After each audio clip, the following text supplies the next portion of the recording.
প্রিয় প্রশিক্ষণার্থীবৃন্দ, আশা করি সবাই ভালো আছেন। আজকে আমরা মাইক্রোসফট ওয়ার্ডের নতুন আরও একটি কমান্ড নিয়ে আপনাদের সামনে উপস্থিত হয়েছি। আমাদের আজকের কমান্ড হচ্ছে ইনসার্ট ট্যাব থেকে ইলাস্ট্রেশন অপশন থেকে পিকচার কমান্ড।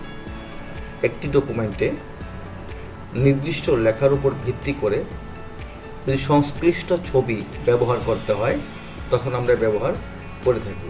যদি ডকুমেন্টে কোনো ছবি আমরা ব্যবহার করতে চাই সেক্ষেত্রে আমরা পিকচার কমান্ডে ক্লিক করব। ক্লিক করার পর কম্পিউটারের নির্দিষ্ট ড্রাইভ থেকে যেখানে ছবি থাকবে সেখান থেকে ছবি আমাদেরকে খুঁজে বের করতে হবে।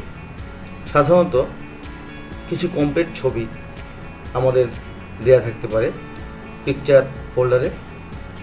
এছাড়া নির্দিষ্ট যে ড্রাইভ থাকে সেই ড্রাইভের ভিতরে যেখানে আমরা ছবি রাখবো সেখান থেকে আমাদের ছবি খুঁজে বের করে নিতে হবে। তারপর সেই যে ছবিটি আমরা পৃষ্ঠায় ব্যবহার করতে চাই সেই ছবিটির উপর আমাদের ক্লিক করতে হবে, ইনসার্ট কমান্ডে ক্লিক করতে হবে। আমরা দেখতে পাচ্ছি ইনসার্ট কমান্ড দেওয়ার পর ছবিটি আমাদের ডকুমেন্টের পৃষ্ঠায় চলে এসেছে এবং এই ছবিটির সঙ্গে নতুন একটি পিকচার টুলস ফরম্যাট ট্যাব চালু হয়েছে। এই ফরম্যাট ট্যাবটি শুধুমাত্র এই ছবির ক্ষেত্রে কাজে লাগবে। যখন ছবিটি সিলেক্ট থাকবে তখনই এই ট্যাবটি চালু থাকবে, যখন ছবিটি সিলেক্ট থাকবে না তখন এই ট্যাবটি বন্ধ থাকবে। ছবিটি প্রথম আমাদের পৃষ্ঠায় নিয়ে আসার পর ফরম্যাট ট্যাব থেকে আমাদের প্রথম যে কাজটি সেটি হচ্ছে অ্যারেঞ্জ কমান্ড থেকে। অ্যারেঞ্জ কমান্ড থেকে আমাদের টেক্সট র্যাপিং যে অপশনটি রয়েছে সেখান থেকে আমরা অনেক কমান্ড দেখতে পাবো। আমাদের প্রথম যে কাজটি করতে হবে সেটা হচ্ছে ইন ফ্রন্ট অফ টেক্সট, অর্থাৎ ছবিটিকে লেখার উপরে ব্যবহার করতে হবে। ইন ফ্রন্ট অফ টেক্সট মানে হচ্ছে ছবি লেখার উপরে থাকবে। এই কমান্ড প্রয়োগ করার সুবিধা কি? এই কমান্ডটি প্রয়োগ করার পর আমরা বুঝতে পারবো এই ছবিটিকে আমরা মাঝখানে ক্লিক করে যে কোনো জায়গায় মুভ করতে পারবো এবং এই ছবিটিকে বিভিন্ন দিক দিয়ে যদি আমি সমানভাবে ছোট করতে চাই সেক্ষেত্রে ছবির চারদিকে যে আমরা সিলেকশন পয়েন্টারগুলি দেখতে পাচ্ছি সেখান থেকে আমরা চার কর্নার থেকে পয়েন্টার ধরে ছবিটিকে ছোট বা বড় করতে পারবো। সেক্ষেত্রে আমাদের ছবিটি সব দিক মিলিয়ে ছোট বড় হবে। কিন্তু যদি মাঝামাঝি সিলেকশন পয়েন্টার ধরে আমরা ছবিটিকে ছোট বা বড় করতে চাই সেক্ষেত্রে ছবিটি ছোট বা বড় না হয়ে লম্বা বা চ্যাপ্টা হয়ে যেতে পারে। আমি যদি উপরে ঠিক এই পয়েন্টারের মধ্যে মাউস পয়েন্টারটি রাখি সেক্ষেত্রে আমি দেখব আমার কার্সরের পরিবর্তন হয়েছে এবং একটি অ্যারো চিহ্ন চলে এসেছে। সেই চিহ্নটিকে ধরে যদি আমি নিচ দিকে ছবিটিকে টেনে নিয়ে আসি সেক্ষেত্রে আমি দেখব ছবিটি সব দিক মিলিয়ে ছোট হয়ে গিয়েছে। আবার যদি উপর দিকে টেনে নিয়ে আসি সেক্ষেত্রে আমি খেয়াল করব ছবিটি সব দিক মিলিয়ে বড় হয়ে গিয়েছে। এভাবে যে কোনো কর্নার ধরে ছবিটিকে ছোট বা বড় আমরা করে নিতে পারি, সেটা অবশ্যই আমাদের কাজের উপর ভিত্তি করে। অ্যাডজাস্টে আমাদের বিভিন্ন কমান্ড দেওয়া রয়েছে, brightness, contrast, recolour, compress picture, change picture, picture reset. ছবিটি বর্তমানে যে অবস্থা রয়েছে সে অবস্থা থেকে ছবিটিকে যদি আমরা আলো বাড়াতে চাই সেক্ষেত্রে আমরা ব্রাইটনেস কমান্ডটিকে ব্যবহার করতে পারি। ব্রাইটনেস কমান্ডে ক্লিক করার পর আমরা দেখতে পাচ্ছি এখানে বিভিন্ন কমান্ড দেওয়া রয়েছে, +40%, 30%, 20%, 10%, 0%, -10% এবং বিভিন্ন কমান্ড দেওয়া রয়েছে। অর্থাৎ যদি ছবির উজ্জ্বলতা বৃদ্ধি করতে চাই সেক্ষেত্রে অবশ্যই আমরা নর্মাল থেকে উপর দিকে আসবো, অর্থাৎ +10, 20, 30, +40। এবং আপনারা লক্ষ্য করছেন আমি যখন মাউস পয়েন্টারটি এই আইকনগুলির উপর নিয়ে যাচ্ছি তখন আমার ছবির একটা পরিবর্তন হচ্ছে, ছবির যে লাইট সেই লাইটটা বেড়ে যাচ্ছে। আমি যদি নিচের দিকে মাউস পয়েন্টার নিয়ে আসি সেক্ষেত্রে আমি খেয়াল করব ছবির লাইট কমে যাচ্ছে। অর্থাৎ একটি ছবির প্রয়োজনের ক্ষেত্রে আমরা সেটিকে এডিট করতে পারি ব্রাইটনেস। একইভাবে কন্ট্রাস্ট, ছবির উজ্জ্বলতা, সেই কাজটা করে নিতে পারি। যদি আমরা এখান থেকে মাউস পয়েন্টারটি পাশের দিকে নিয়ে যাই সেক্ষেত্রে আমরা খেয়াল করব ছবিটি উজ্জ্বলতা বৃদ্ধি পাচ্ছে। আবার যদি ছবির উজ্জ্বলতা কমিয়ে আনতে চাই সেক্ষেত্রে আমরা নিচের দিকে মাইনাস পয়েন্টারে আসতে পারি। এভাবে আমরা একটি ছবির কন্ট্রাস্টটাও পরিবর্তন করে নিতে পারি। রিকালার, ছবিতে বর্তমানে যে রঙগুলি ব্যবহার করা হয়েছে সেগুলি পরিবর্তন করে যদি আমরা অন্য কোনো রং ব্যবহার করতে চাই, কমপ্লিট কোনো রং ব্যবহার করতে চাই সেক্ষেত্রে আমরা রিকালারের ব্যবহার করে নিতে পারি। রিকালার কমান্ড প্রয়োগ করার পর আমরা খেয়াল করব এখানে অনেক ধরনের কালার দেওয়া রয়েছে। Colour mode, dark variation, light variation, এরকম কিছু রং এখানে দেওয়া রয়েছে। সেখান থেকে আমরা যে রংটিতে ক্লিক করব আমরা খেয়াল করব আমাদের ছবিতে সেই রঙের পরিবর্তন চলে আসছে। এই মুহূর্তে আমি মাউস পয়েন্টারগুলি প্রত্যেকটি আইকনের উপরে নিয়ে যাচ্ছি। আপনারা লক্ষ্য করুন যে এখানে প্রত্যেকটি আইকনের উপর নিয়ে যাওয়ার পর অটোমেটিকলি ছবিটির পরিবর্তন হচ্ছে। সেক্ষেত্রে আমাদের কাজের প্রয়োজনে আমরা কোন ধরনের রং ব্যবহার করতে চাই সেটা আমরা এখান থেকে ব্যবহার করে নিতে পারি। আবার কোনো কালার ব্যবহার করার পর যদি সেটিকে আমি আবার তুলে ফেলতে চাই অর্থাৎ পূর্বের অবস্থায় নিয়ে আসতে চাই, সেক্ষেত্রে আমরা রিকালার ক্লিক করে নো রিকালার কমান্ডটিকে ব্যবহার করতে পারি। সেক্ষেত্রে আমার ছবিটি পূর্বের অবস্থায় ফিরে যাবে। চেঞ্জ পিকচার, অর্থাৎ এই পিকচারটি যে অবস্থা রয়েছে সেই অবস্থায় এই ছবিটির পরিবর্তে যদি অন্য কোনো ছবি আমি ব্যবহার করতে চাই, সেক্ষেত্রে আমরা চেঞ্জ পিকচার কমান্ডটিকে প্রয়োগ করতে পারি। সেখান থেকে নতুন অন্য একটি ছবি সিলেক্ট করে দিয়ে যদি আমি ইনসার্ট কমান্ড প্রয়োগ করি, সেক্ষেত্রে আমরা খেয়াল করব আমাদের ছবিটির পরিবর্তন চলে এসেছে। এভাবে আমরা চেঞ্জ পিকচার কমান্ডের মাধ্যমেও সে কাজটি করে নিতে পারি। এবার আসি আমরা পিকচার স্টাইল। পিকচার স্টাইল অর্থাৎ এই ছবিটির সামগ্রিক পরিবর্তন, সামগ্রিক একটা ধরনের পরিবর্তন হবে এই পিকচার স্টাইলের মধ্যে। সেক্ষেত্রে এখানে নির্দিষ্ট কিছু পিকচার স্টাইল দেওয়া রয়েছে, সেই পিকচার স্টাইলগুলি আমরা দেখতে পারি। আর যদি এইগুলি পছন্দ না হয় সেক্ষেত্রে আমরা এখানে রয়েছে মোর কমান্ড প্রয়োগ করে আমরা আরও পিকচার স্টাইল এখানে দেওয়া রয়েছে, সেই পিকচার স্টাইলগুলি আমরা ব্যবহার করতে পারি। মূলত এই পিকচার স্টাইলগুলো হচ্ছে কমপ্লিট কিছু পিকচার স্টাইল ছবিতে অ্যাপ্লাই করার জন্য। এবার এই পিকচার স্টাইলগুলোর উপরে মাউস পয়েন্টার যদি আমি এখানে ধরি, আপনারা লক্ষ্য করতে পারবেন যে ছবিটির পরিবর্তন ঘটছে, ছবিটির নির্দিষ্ট স্টাইল থেকে অন্য কোনো স্টাইলে সেটা পরিবর্তন হচ্ছে। অর্থাৎ বিভিন্ন রকমের শেডো বা রিফ্লেকশন দিয়ে এই কাজগুলি ছবির উপরে করা হয়ে থাকে। আবার এই কমান্ডগুলি আমরা কাস্টমাইজ করতে পারি, অর্থাৎ আমাদের মতো করে আমরা এই ছবিটিকে ডিজাইন করে নিতে পারি। সেক্ষেত্রে আমরা কীভাবে করব সেই বিষয়টা আমরা দেখে নেব।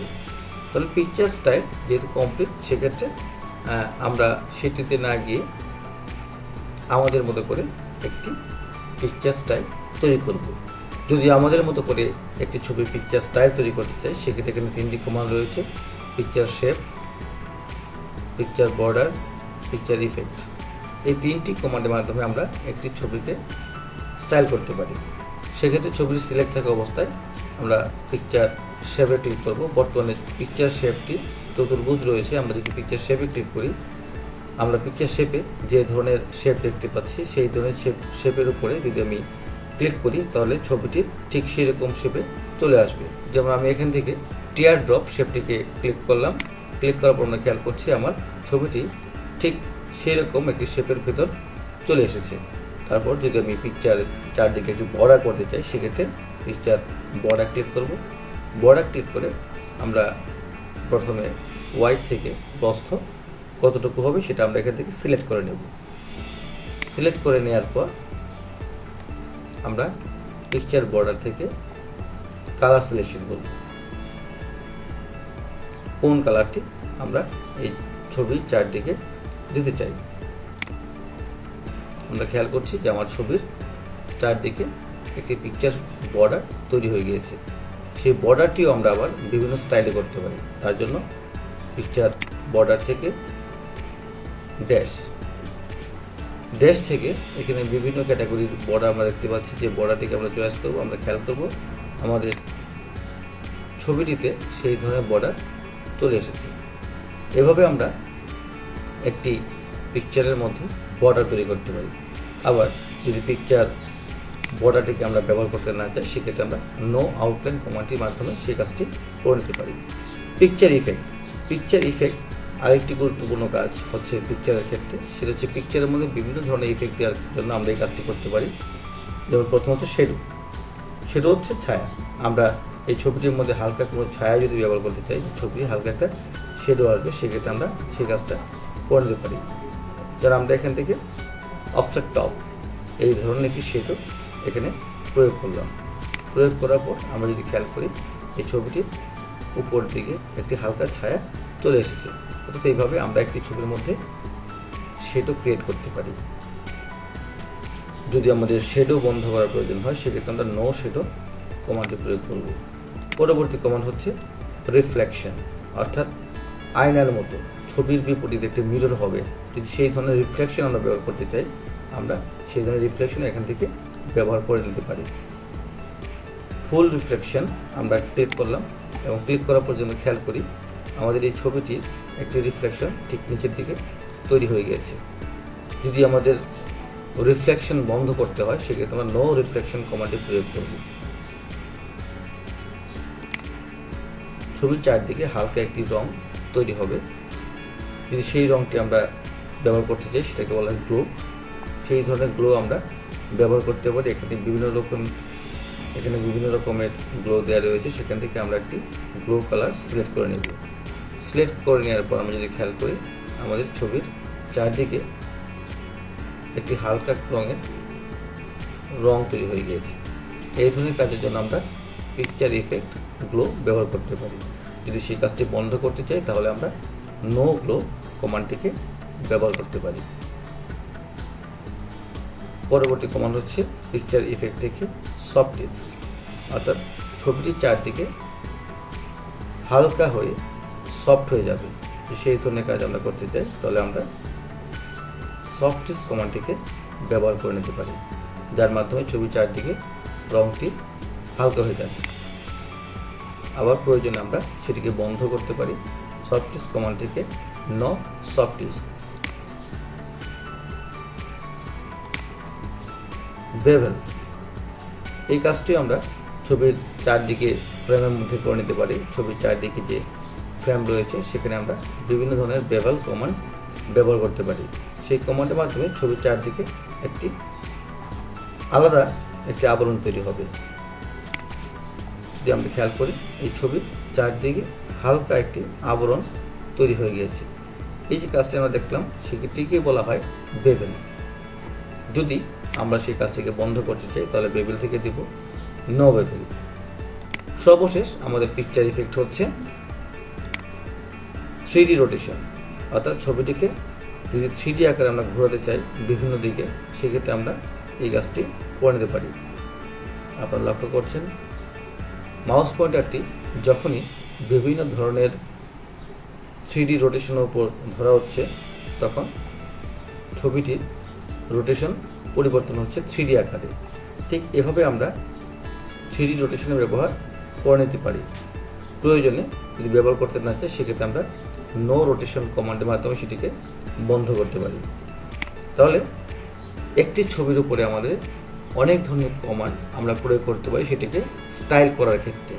পিকচার শেপ, পিকচার বর্ডার এবং পিকচার ইফেক্ট, এর প্রতিটি কাজই আমাদের খুবই গুরুত্বপূর্ণ।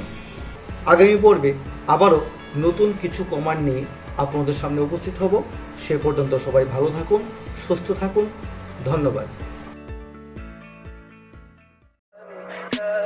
Tell me pretty lies, look me in the face, tell me that you love me, even if it's